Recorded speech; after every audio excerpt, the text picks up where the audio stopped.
Yeah, Tracy, I wanted to get this to you right now. Some breaking news. The Trump administration canceling $400 million to Columbia University. Of course, this is in response to all of those pro-Hamas protests we've seen plaguing Columbia University, as well as other radically left, these liberal universities. What do you think about that? $400 million in funding to Columbia University. Do you think they'll learn their lessons, Tracy?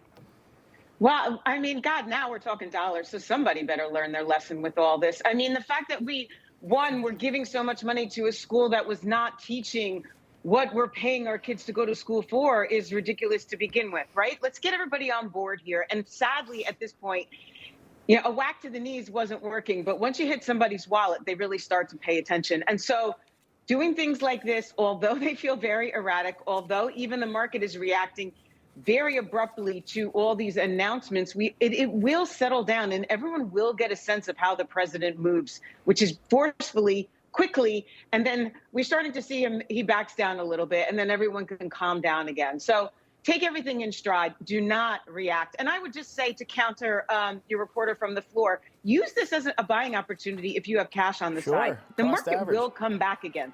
I mean, yeah, exactly right. You exactly, had students, we've spoken to Columbia University students that couldn't even go to class because of these protests. So this is Trump's, the administration's way of saying no more pro-terrorist protests anymore. Melissa, your thoughts on that, since we pivoted the conversation to this breaking news just coming out. There could be more on the way. I read Columbia actually gets $5 billion from the United States government just as well. I think they're going to look into. I think what this boils down to is these institutions have become leftist institutions that just pump out woke kids. They turn them into these woke ideology kids, and this is the end result here. So something has to change, and this is it.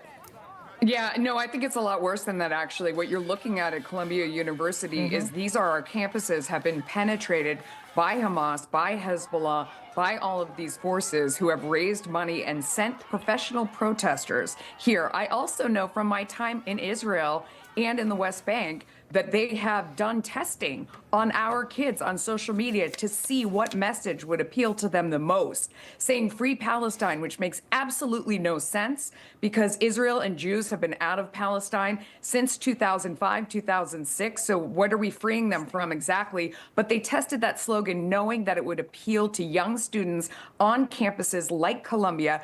I don't know why we are allowing them to turn out anti-Semitic students and employ anti-Semitic professors.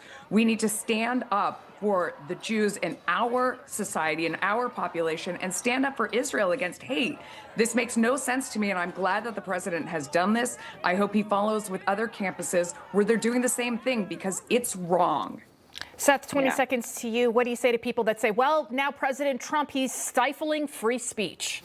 And not stifling free speech. What he's going to say is he's not paying for the hate speech.